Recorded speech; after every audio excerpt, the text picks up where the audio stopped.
We want to spend Christmas quietly with our in-laws, my daughter wrote in a text message, rejecting me after years of my sacrifices. I replied, "Enjoy yourselves." They didn't know that I had invited everyone else to my new villa, where the celebrations were in full swing without them. When they saw the photos, they stormed into my villa and did something I never expected. But at that moment, I knew they would regret it. Before we continue, please subscribe to the channel and let us know where you are listening in the comments. My phone buzzed against the granite countertop. I set down my coffee mug and glanced at the screen. Brianna, a smile tugged at my lips.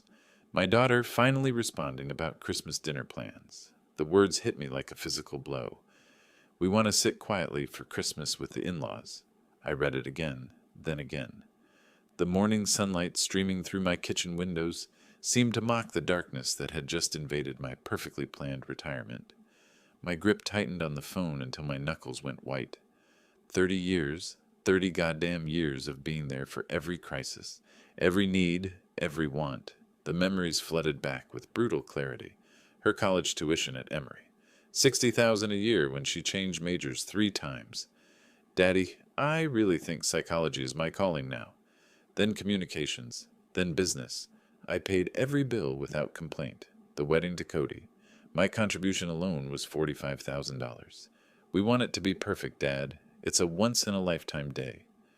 I watched her dance in a dress that cost more than most people's cars, while Cody's family contributed their blessing and a fruit tray. The house down payment last year, another $80,000. We found the perfect place, Daddy. The neighborhood is amazing for when we have kids. Kids that never came, but the payments to me never stopped. Every phone call started the same way. Dad, I hate to ask, but yet she never hated it enough to stop asking. Car repairs, credit card debt, vacation funds, home renovations. The list stretched back decades. And I gave, always gave. I walked to the window overlooking my landscaped garden. This villa, purchased just last month for $2.8 million, was supposed to be my reward. My sanctuary. The place where I'd finally host Christmas dinner in style, where my family would see what their father had built through decades of smart investments and careful planning. The cryptocurrency portfolio that made me wealthy while others called it gambling. The tech startup investments that paid off when others said I was too old to understand the market. The consulting business that thrived because I never lost my edge. But none of that mattered to Brianna. I was just a bank account with a heartbeat. Sit quietly with the in-laws. Translation: your money is welcome, but you're not. The hurt transformed into something colder, sharper. I'd spent enough years being taken for granted. Time to show them what Christmas looked like when people actually wanted to be there. I pulled up my contacts and scrolled to Robert's number. My brother had always seen through Brianna's manipulations, though he'd held his tongue for my sake. Not anymore. I scrolled through my contacts and found Robert's number first. The phone rang twice before his familiar, gravelly voice answered. David, perfect timing. I was just thinking about Christmas plans. Robert, I need to ask you something. I kept my voice steady, controlled. Are you and Sarah free for Christmas dinner? I'm hosting at the villa. Hell yes. Sarah's been dying to see your new place. What brought this on? I thought you were going to Brianna's.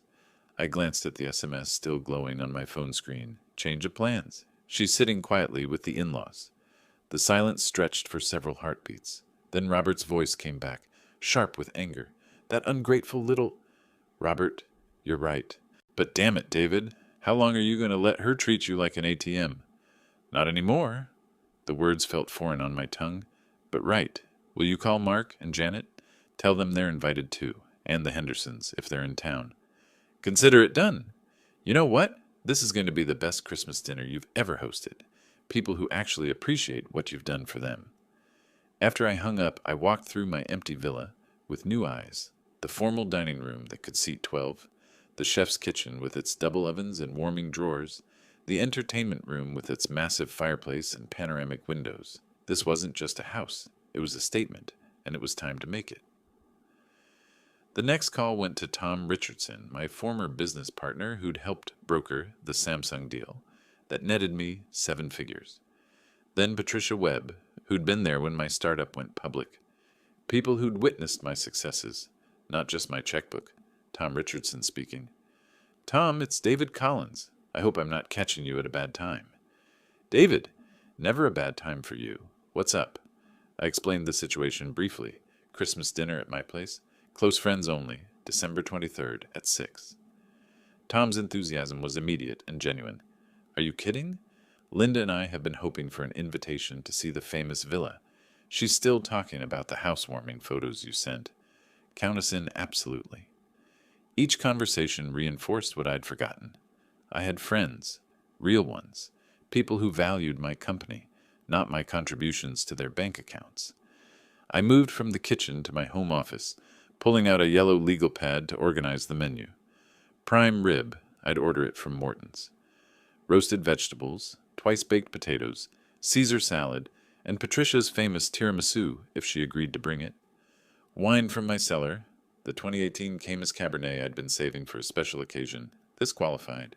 In the living room, I rearranged the furniture to create better conversation areas. The leather sectional angled toward the fireplace, additional seating pulled in from the formal living room. The villa's open floor plan was perfect for entertaining, something I'd had in mind when I bought it, though I'd pictured different guests. By 4 o'clock, the catering order was placed, the house was ready, and my guest list was solid. 10 people who would appreciate both the food and the company. 10 people who saw me as more than a funding source. The afternoon had transformed my empty villa into something alive with possibility. Tomorrow night, this house would be everything I'd envisioned when I bought it. The doorbell would ring tomorrow, with my first guest. The doorbell chimed at exactly 6 o'clock. Through the foyer windows, I could see Robert's familiar silhouette, holding a bottle of wine and Sarah beside him, with what looked like a covered dish.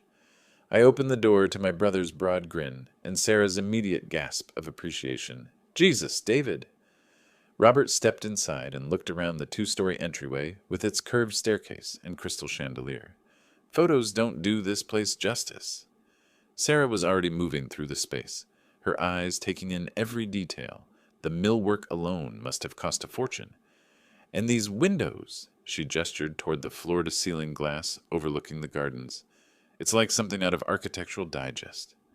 Before I could respond, car doors slammed in the driveway. Tom and Linda Richardson emerged from their BMW, followed immediately by the Hendersons' Mercedes. Within minutes, my foyer was filled with warm greetings, coat exchanges, and genuine excitement. David, this is incredible. Linda Richardson turned in a slow circle, taking in the space. When you said you'd bought a place, I pictured something nice. This is magnificent. The words hit differently than they would have coming from Brianna. These people weren't calculating what it cost, or wondering what they could get from me. They were simply happy for my success. I led the group through the main living area, pointing out features I'd chosen carefully. The imported marble fireplace, the custom built-ins, the professional-grade sound system. Each detail drew authentic appreciation. You've really made it, haven't you? Mark Henderson clapped me on the shoulder. All those years of smart investing finally paying off. Patricia Webb arrived fashionably late with her promised tiramisu and immediately began documenting everything with her phone. David, you have to let me post some photos. This place is stunning, and you look so happy. I found myself nodding. Why not? I'd worked hard for this success. I deserved to share it with people who celebrated my achievements, rather than resenting them. The evening flowed naturally from cocktails in the living room to dinner in the formal dining room. The prime rib was perfect, the wine exceptional, and the conversation moved effortlessly between shared memories, current projects, and future plans. Remember when you first told us about investing in Bitcoin? Tom raised his glass toward me. We all thought you'd lost your mind. Some of us, Linda corrected with a laugh. I told Tom we should follow David's lead, but he was too scared. Best decision you ever ignored me on, Tom admitted. Look where it got him. I felt the warmth of genuine respect, something I'd forgotten existed. These weren't people who saw me as a resource to be tapped. They were friends celebrating a friend's success. Robert stood for an impromptu toast. To my brother David, who never lost faith in himself even when the rest of us couldn't see the vision, and to this beautiful home where we're finally getting the Christmas celebration he deserves. The glasses clinked, The laughter continued, and for the first time in years, I felt truly valued. Patricia had been taking photos throughout the evening, candid shots of conversations, group photos by the fireplace, artistic shots of the dinner table. "These are going straight to Facebook," she announced. "Everyone needs to see how beautiful this turned out." I didn't object. Let the world see what success looked like when it was shared with the right people. The party was hitting its stride when my phone began buzzing insistently against my leg. I glanced at the screen through my pocket and felt a familiar tightness in my chest. "Brianna," I excused myself from the conversation and moved toward my home office, the sound of laughter and clinking glasses following me down the hall. I stepped into my office and closed the door before answering. "Hello, Brianna." "What the hell is this?"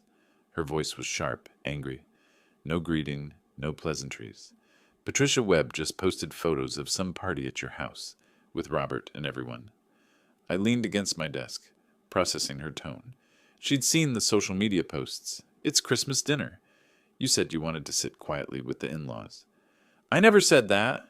The denial was so immediate, so defensive that I almost laughed. "Would you like me to read your text message back to you?"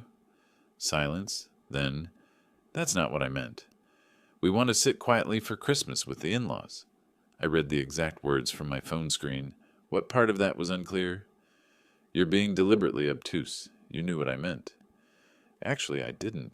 I thought it meant you wanted a quiet Christmas with Cody's family instead of coming to see your father. So I made other plans. Her breathing was audible through the phone, quick and frustrated. "You went behind my back. You invited everyone except us." "I invited people who wanted to spend Christmas with me. You specifically said you didn't.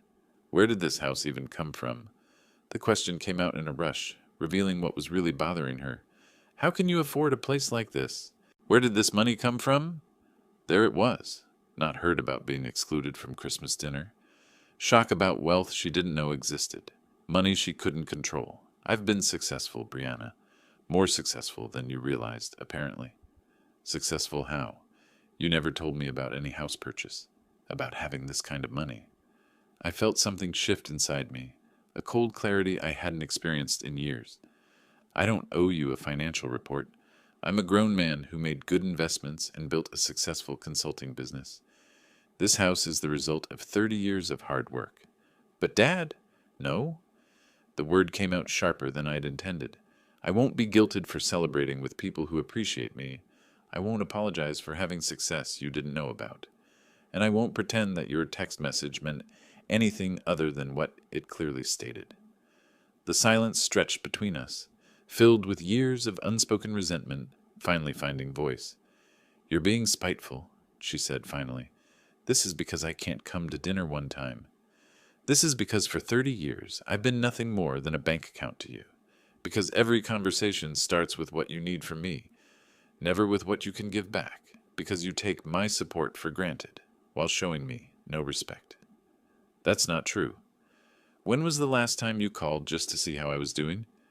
When was the last time you showed interest in my life that didn't involve what I could provide for yours?" Another silence.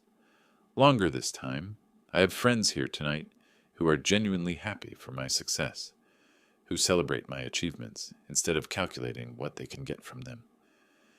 This is what Christmas looks like when people actually want to be here. You can't just exclude family because you excluded yourself?" My voice was calm now, steady. "You made your choice. I made mine." "This isn't over, Dad." The threat in her voice was unmistakable. "You can't just cut us out because you're having some kind of midlife crisis." The line went dead. I stood in the quiet of my office, phone still in my hand, processing what had just happened. Through the closed door, I could hear the continued sound of celebration. Genuine laughter, animated conversation, the clink of glasses raised in authentic joy. For the first time in 30 years, I'd drawn a line, and it felt exactly right. I slipped the phone back into my pocket and opened the office door, ready to rejoin people who valued me for who I was, not what I could provide. But as I reached for the door handle, her words echoed in the quiet office. "This isn't over, Dad." The threat carried weight I couldn't ignore. Was I being too harsh, too final? I stood frozen for a moment, phone heavy in my pocket like a stone of guilt, 30 years of fatherhood don't evaporate with one confrontation. I remembered teaching her to ride a bike, helping with homework, walking her down the aisle. That little girl had grown into someone I barely recognized. The sound of laughter filtered through the door. Genuine, warm, uncomplicated. I straightened my shirt, checked my reflection in the window, and took a deep breath. Whatever came next, I wouldn't let Brianna's drama destroy what I'd built tonight.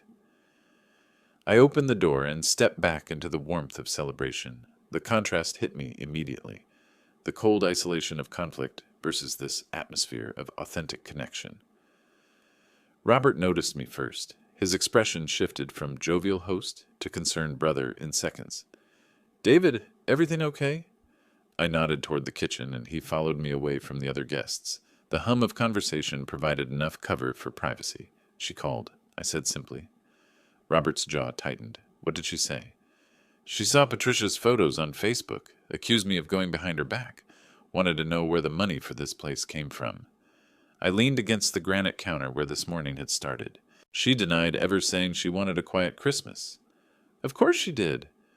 Robert's voice carried decades of frustrated observation. "David, you've enabled this behavior for 30 years. She's not angry about Christmas. She's angry about losing control." "But what if I'm wrong? What if—" "Stop." Robert gripped my shoulder. "She hung up on you, didn't she? After making threats?" I nodded. "That's not how someone responds when they want to resolve a conflict. That's how someone responds when their manipulation tactics fail." Tom Richardson appeared in the kitchen doorway. "Sorry to interrupt, but we couldn't help noticing you looked stressed. Everything all right?" Before I could deflect, Robert answered. "Family drama. David's daughter is upset he's hosting Christmas dinner instead of catering to her demands." Tom's expression darkened with recognition. "Ah, the entitled offspring syndrome. Linda and I dealt with something similar with her brother. 45 years old, and still expected us to fund his lifestyle." "What did you do?" I asked. "Cut him off. Completely. Best decision we ever made." Tom's voice was matter-of-fact. He threw a tantrum, threatened to never speak to us again. The whole performance. 6 months later, he was back with a job and an apology. Linda joined us, drawn by the serious tone. "Are we talking about family boundary issues? Because I have opinions on that subject." The conversation grew naturally as other guests drifted toward the kitchen. Each person shared similar experiences. Adult children who took advantage, siblings who demanded support without reciprocation, parents who used guilt as currency. "The hardest part," Patricia said, "is accepting that love doesn't mean enabling. Sometimes the most loving thing you can do is say no." Mark Henderson nodded. "My father used to say, 'Respect isn't inherited, it's earned.' Applies to family just as much as anyone else." I felt something loosening in my chest. These weren't strangers offering platitudes. These were friends who'd watched me be taken for granted for years, who'd seen the pattern I'd been too close to recognize. "You don't owe anyone your dignity," Robert said quietly. "Not even your daughter." As the evening progressed, the earlier tension dissolved into renewed celebration. The conversation moved to lighter topics, but the support remained, wrapping around me like a safety net I hadn't realized I needed. Around 10 o'clock, I was refilling wine glasses when I heard something outside. Car doors slamming, heavy footsteps on gravel. I glanced toward the front windows, but saw only darkness beyond the landscape lighting. "Probably the Johnsons coming home late," Sarah suggested when she noticed my distraction. I nodded and returned to hosting, but the sound nagged at me. The footsteps had been too deliberate, too angry for casual neighbors. The pounding started 20 minutes later. Not knocking, not ringing the doorbell. Violent, aggressive hammering that made the solid oak doors shudder in its frame. Conversation stopped mid-sentence. Wine glasses froze halfway to lips. Every face in the room turned toward the front entrance with identical expressions of shock. "Open this door right now!" Brianna's voice cut through the night air like a blade. "I know you're in there." My stomach dropped. She'd actually come here, actually driven across town to create a scene in front of my guests. The pounding resumed, harder now. Bang, bang, bang. "Brianna, lower your voice," I called through the door, moving toward it with measured steps. "We can discuss this civilly." "Don't tell me what to do." Her shriek made several guests wince. This is ridiculous. You can't just exclude family because you're having some kind of midlife crisis. Cody's weaker voice joined hers. Come on, David. Just open up. We can work this out. I looked back at my guests. Friends who'd come for a peaceful Christmas dinner and found themselves witnessing a family meltdown. Their faces showed everything from embarrassment to anger on my behalf. I'm sorry about this, I said to the room. Robert stepped forward. Don't apologize. You're not responsible for her behavior. The pounding intensified. My neighbors would hear this. The whole street would know about the Collins family drama. By morning, I reached for the deadbolt, knowing I had to end this before it escalated further. The moment the lock clicked, the door flew open with enough force to bang against the wall. Brianna stormed in like a hurricane, Cody trailing behind her with the expression of a man who'd lost all control of his life. How dare you? She pointed a shaking finger at me while scanning the room full of my guests. How dare you throw some party and exclude your own daughter? The living room fell silent except for the tick of the mantel clock. 10 pairs of eyes watched my 32-year-old daughter throw a tantrum worthy of a toddler. Brianna, you're making a scene. I don't care. She whirled around, taking in the villa's elegant furnishings, the crystal stemware, the obvious expense of everything around her. Where did all this come from? How long have you been hiding money from me? Patricia Webb stepped forward slightly, phone in hand. Excuse me, but this is a private dinner party. You're being incredibly rude. Brianna's attention snapped to her. You're the one posting pictures on Facebook. This is all your fault. I posted pictures of a beautiful home and a lovely evening with friends, Patricia replied calmly. Nothing inappropriate about that. It was inappropriate because I wasn't invited. You declined, I said quietly, in writing. That's not what I meant, and you know it. The absurdity of the situation was becoming clear to everyone in the room. Here was a grown woman, furious that her father had celebrated Christmas with people who actually wanted to be there. Tom Richardson's voice cut through the chaos. Ma'am, you need to calm down. This is completely unacceptable behavior. Don't tell me what's acceptable. Brianna spun toward him. This is between me and my father. Not anymore, it isn't, Robert said, his voice carrying warning. You've made it everyone's business by barging in here and screaming. Cody finally found his voice. Maybe we should just go home and... No! Brianna silenced him with a look. I'm not leaving until this gets resolved. She pulled out her phone, fingers moving rapidly across the screen. What are you doing? I asked. She looked up with a smile that chilled me. Calling the police. If you won't listen to reason, maybe they'll make you understand. The room erupted in shocked murmurs. My guests, successful, respectable people who'd done nothing but accept a dinner invitation, stared in disbelief. The police? Linda Richardson's voice was incredulous. For what? For this! Brianna gestured wildly around the room. For stealing family Christmas. For hiding assets. For elder abuse. The last accusation hung in the air like poison. I watched my daughter, phone pressed to her ear, preparing to weaponize law enforcement because her father had dared to celebrate Christmas without her permission. The sirens grew louder as they approached my quiet neighborhood. Red and blue lights began flashing through the villa's windows, casting an eerie glow across my guests' shocked faces. 2 officers emerged from the patrol car, a veteran sergeant with graying temples and a younger officer carrying a tablet. They approached the door with professional neutrality, though I caught them glancing around at the obviously peaceful suburban setting. Good evening, the sergeant said when I opened the door. We received a complaint about excessive noise and possible domestic disturbance. I'm Sergeant Martinez. This is Officer Norman. Brianna pushed forward before I could respond. Yes, thank you for coming.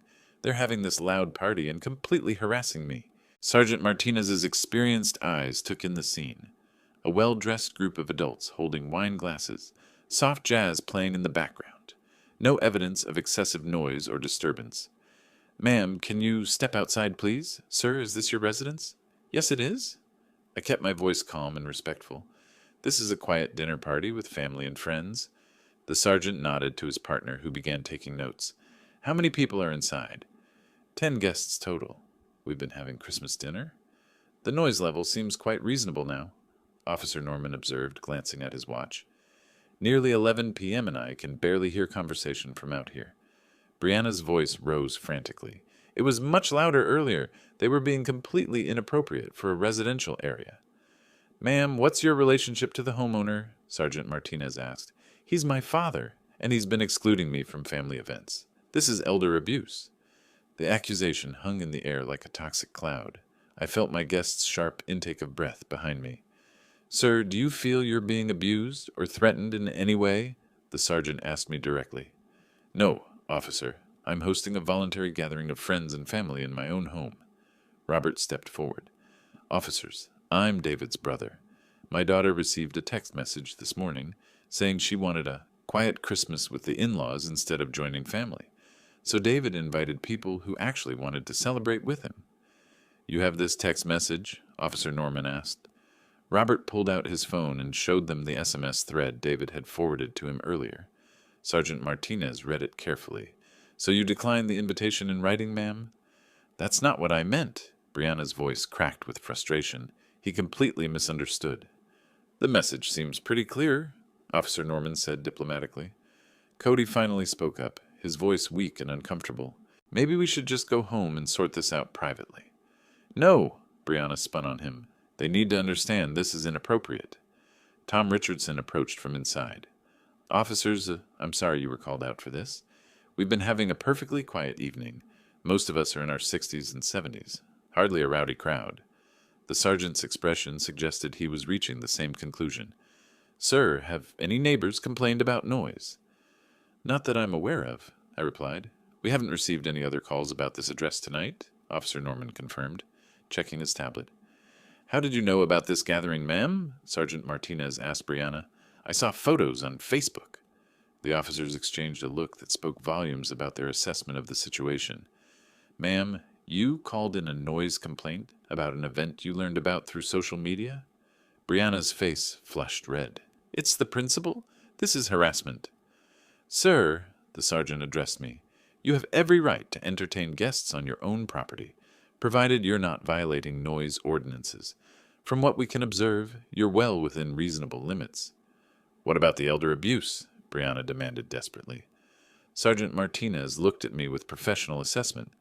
"Sir, do you have any concerns about your safety or well-being? Are you being coerced or threatened in any way?" "Only by the person who called you," I replied quietly. The officer's slight nod indicated he understood the real dynamics at play. "Ma'am, filing false reports is a serious matter. We're going to need you to move your vehicle, which is blocking the driveway, and allow these people to conclude their evening peacefully." Brianna stared at him in shock, her manipulation having spectacularly backfired. "This isn't over," she said to me, her voice carrying less conviction than before. The officers returned to their patrol car, and I watched their red and blue lights disappear into the night.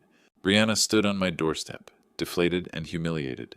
The police dismissal had shattered her confidence, leaving her looking smaller somehow, more vulnerable than I'd seen her in years. Cody shifted uncomfortably beside her, clearly wishing he were anywhere else. "Brianna," I said quietly, "would you like to come in and talk, privately?" She looked up with surprise, hope flickering in her eyes. Maybe she thought the police intervention had broken through my resolve. I led her to my home office while Robert shepherded the guests back toward the living room, giving us space for what needed to be said. Cody remained in the foyer, studying his shoes like they held the secrets of the universe. "Dad," Brianna began the moment I closed the office door, "I need you to understand something." I settled into my desk chair and waited. "I never meant for things to go this far. The text message, I didn't mean it the way you interpreted it." "Help me understand what you did mean, then." She paced in front of my bookshelf, gesturing as she spoke. "I meant we wanted a quiet Christmas morning with Cody's parents, but I always assumed we'd see you later, for dinner or something. You never mentioned dinner. You never asked about my plans. I thought it was understood. We always worked something out." I leaned back, studying my daughter's face. "Brianna, when was the last time you called me just to see how I was doing? Not because you needed something, but just to talk?" She stopped pacing. "That's not fair. It's a simple question." The silence stretched between us, filled with 30 years of unexamined assumptions. "You're twisting this around," she said finally, "making it about something it's not." "What is it about, then?" It's about you having this beautiful house that I never knew existed. It's about you having money you never told me about. How long have you been hiding this from me?" There it was, the real issue. Not Christmas dinner, not family traditions. Control. Access. The fear of losing her personal ATM. I haven't been hiding anything, Brianna. I've been successful. More successful than you realized, apparently. But why didn't you tell me? I'm your daughter. Do I owe you a financial report every month? Are my investments subject to your approval? Her face flushed. That's not what I mean. Then what do you mean? I mean, I need to know you'll still be there for me, that nothing's changed. I felt something break inside my chest. After everything, the text message, the confrontation, the police call, she was still trying to manipulate me into maintaining the status quo. What if things have changed, Brianna? Her eyes widened. What do you mean? What if I'm tired of being treated like a bank account? What if I want a relationship with my daughter that isn't based on what I can provide? You're being dramatic. I don't treat you like a bank account. I pulled out my phone and scrolled through our text history. Your last 10 messages to me. Dad, can you help with the car payment? Dad, we need help with the roof repair. Dad, Cody's between jobs again. When was the last time you texted to ask how I was feeling? To share good news? To just say hello? She stared at the phone screen, her mouth working soundlessly. I love you, Brianna. I always will, but I won't continue enabling a relationship that only flows in one direction. You can't just cut me off. I'm not cutting you off. I'm asking for mutual respect. Her expression hardened. This is because of Robert, isn't it? He's always been jealous of our relationship. I stood up, feeling the weight of finality settling over me. This is because I finally realized I deserve better than being taken for granted. She began to cry then, but even her tears felt calculated, designed to manipulate rather than express genuine emotion. Please, Dad, don't do this. I need you. You need my money. There's a difference. I walked toward the door, ready to return to my guests, people who valued me for who I was, not what I could provide. Behind me, I heard her whisper, "This isn't over." But looking at my reflection in the office window, I realized it was. I walked back toward the living room. My decision crystallized like ice in my veins. Behind me, I heard Brianna's heels clicking frantically across the hardwood as she followed. The moment we entered the main room, she launched her attack. I need everyone to understand something, she announced loudly, positioning herself in the center of my guests. My father has been hiding money from our family for years. Money that should have been disclosed. The room fell silent.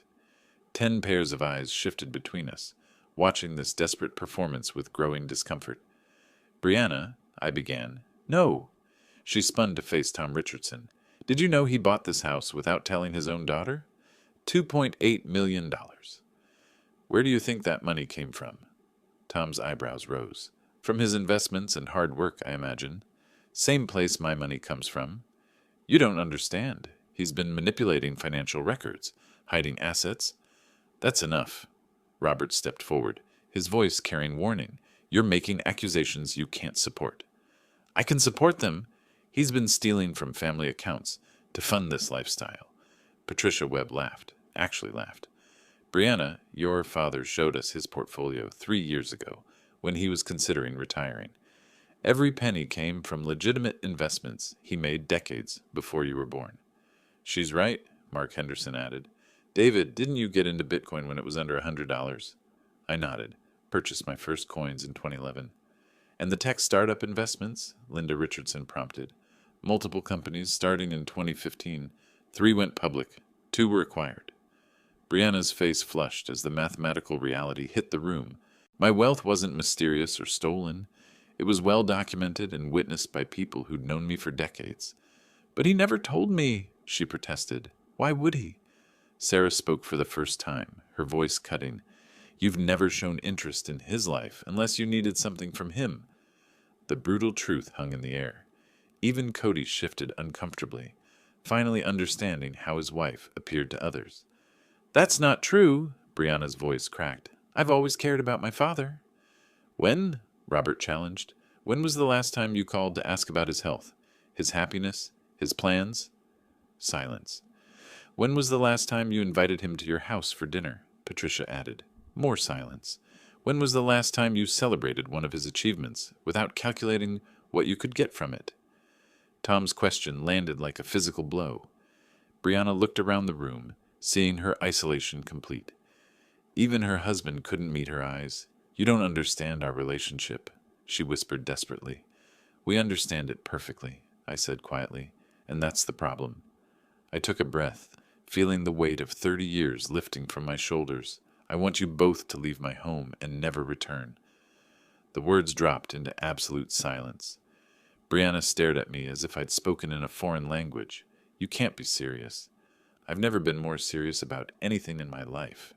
Brianna's eyes widened with genuine shock. Dad, you can't mean that. I'm your daughter. You're a woman who has used me for 30 years without offering anything in return. Being my daughter doesn't entitle you to unlimited access to my resources or unlimited tolerance for disrespect. I walked toward the foyer, expecting them to follow. When they didn't move, I turned back. I said, leave. This is insane. Brianna's voice rose to near hysteria. You're destroying our family over nothing. Over nothing? Robert's voice carried incredulous anger. You called the police on your own father for hosting a dinner party. You accused him of elder abuse in front of officers, Patricia added. You barged into his home, uninvited, and attacked him publicly. Tom's disgust was obvious. Each statement hit like a hammer blow.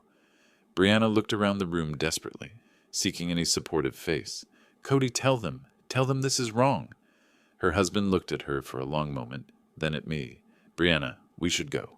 You too? Her voice broke. You're taking his side too. I'm not taking sides. I'm recognizing reality. Cody's voice was tired, defeated. He's right, Bree. We both know he's right. I moved to the front door and opened it. The December night air rushed in cold and clean. I've spent 30 years enabling behavior that hurt both of us, I said calmly. I won't spend what time I have left being treated like a bank account with a heartbeat. I'll change. Brianna's voice turned pleading. I promise I'll be different. I'll show more appreciation. I'll call more often. You had 30 years to change, Brianna. Tonight proved you can't. But I'm your daughter. And I'm a human being who deserves basic respect, something you've never been able to provide. She looked around the room one final time, seeing nothing but stone faces and disappointed shakes of heads. You'll regret this, she said, her voice hardening. All of you will regret taking his side when you see what kind of man he really is. We already know what kind of man he is, Sarah said firmly. We've known for decades. That's why we're here. Robert moved to stand beside me at the open door. Brianna, you need to leave. Now. She walked toward the exit with Cody trailing behind her, his shoulders slumped in embarrassment. At the threshold, she turned back one final time. This isn't over, Dad. I won't let you cut me out of your life like this. Yes, I said quietly. It is over, and you cut yourself out the moment you chose manipulation over love. I closed the door behind them and turned the deadbolt with a decisive click. The sound of their car starting and pulling away felt like the end of one life and the beginning of another. Behind me, I heard the quiet murmur of my friends, my real family, resuming their celebration. For the first time in 30 years, my home was filled only with people who valued me for who I was, not what I could provide. I had finally learned the difference between being used and being loved, and it felt like freedom. I stood in my foyer for a moment, my hand still on the deadbolt, processing the magnitude of what had just happened. 30 years of enabling, 30 years of walking on eggshells, 30 years of being treated like a resource rather than a person, over. The weight I'd carried for so long lifted from my shoulders, like morning fog clearing from the mountains. When I turned back toward the living room, I found my friends waiting with expressions of pride and admiration I hadn't seen directed at me in years. David, Patricia said quietly, that took incredible courage. Tom Richardson stood and began to clap slowly. One by one, the others joined him until the room filled with genuine applause, not for a performance, but for a man who'd finally chosen to respect himself. You handled that with more grace than she deserved, Linda added. Robert stepped forward and embraced me, his voice thick with emotion. I've been waiting 30 years for you to do that. I'm so proud of you. The validation hit me like a wave. These people, my real family, had witnessed everything and stood by me. They'd seen Brianna's true nature and David's transformation, and they celebrated justice being served. Sarah raised her wineglass to David Collins, a man who chose dignity over guilt and peace over chaos. To authentic relationships, Mark Henderson added. To knowing your worth, Patricia chimed in. We drank, and I felt something I hadn't experienced in decades, the pure joy of being valued for who I was, not what I could provide. Robert pulled me aside while the others continued celebrating. How do you feel? He asked. Free, I said without hesitation. For the first time in my adult life, I feel completely free. You're not losing a daughter tonight, David. You're gaining your life back. He was right. The woman who'd just left wasn't the little girl I'd taught to ride a bike. That girl had been replaced by someone who saw me only as a source of funding for her lifestyle. She made her choice 30 years ago, Robert continued. Tonight, you finally made yours. Linda Richardson approached us. David, I want to apologize. For what? For all the times over the years when I wanted to say something about how she treated you, but held my tongue. We all saw it. We all knew you deserved better. Tom nodded. We should have spoken up sooner. But tonight, watching you stand up for yourself, that was beautiful to witness. The conversation gradually turned to the future. Without toxic family dynamics poisoning every holiday, what would Christmas look like next year? What about New Year's Eve, my birthday? You should host New Year's here, Sarah suggested, a celebration of new beginnings. I'd love that, I realized I meant it. All of you here, bringing in 2025 together. And your birthday in March, Patricia added, a proper celebration for a man who deserves to be celebrated. For the first time in years, I felt excited about future gatherings. No more walking on eggshells, wondering what mood someone would be in or what demand would come next. Just authentic relationships built on mutual respect and genuine affection. I can't believe I actually did it, I said, almost to myself. Believe it, Robert said firmly. You chose yourself tonight. You chose peace. Around 2:30, people began gathering their coats. The evening had been emotionally intense, and dawn wasn't far away.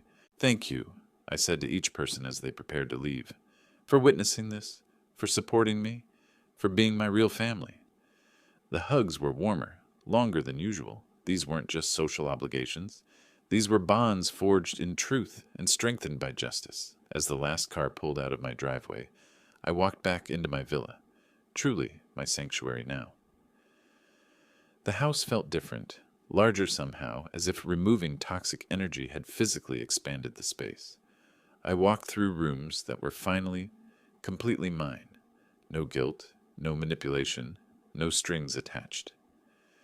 In the kitchen where this journey had begun 18 hours ago, I made myself a cup of coffee and stood at the window overlooking my garden. The landscape lights still twinkled like stars, but now they illuminated possibility rather than just property. My phone buzzed with a text from Patricia. Thank you for showing us what real courage looks like. Sweet dreams, my friend. Then Tom, your home will always be a place of love and respect. Sleep well? And Sarah, call us any time. We're your real family now.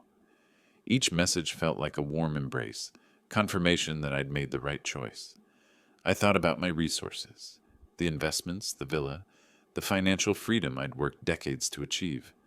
For the first time, it was truly mine to enjoy and share as I chose.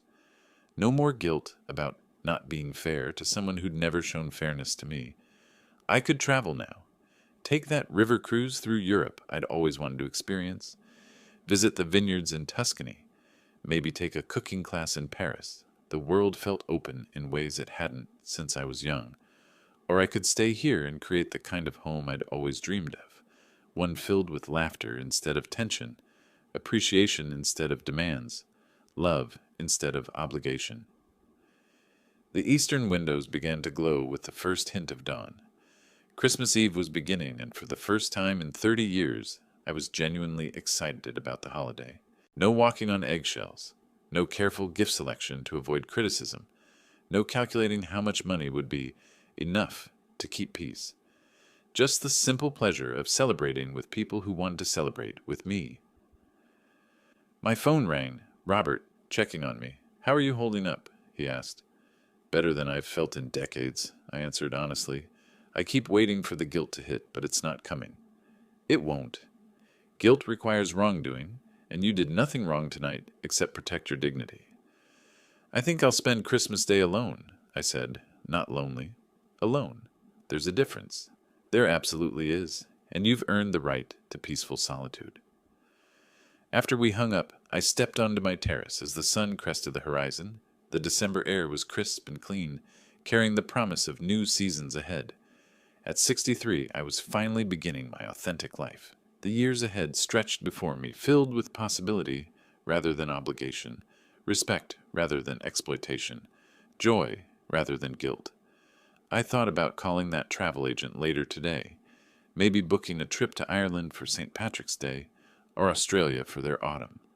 The freedom to make plans without consulting someone else's emotional calendar felt revolutionary. As the sunrise painted my villa in gold, I realized this wasn't just Christmas morning. It was the first day of my real life. I had chosen dignity over duty, peace over chaos, self-respect over family obligation, and it felt like coming home to myself after a lifetime of being a stranger in my own life.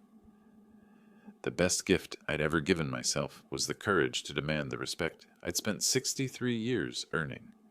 Christmas had finally come home. If you liked this story, please like this video, subscribe to the channel, and share your impressions of this story in the comments.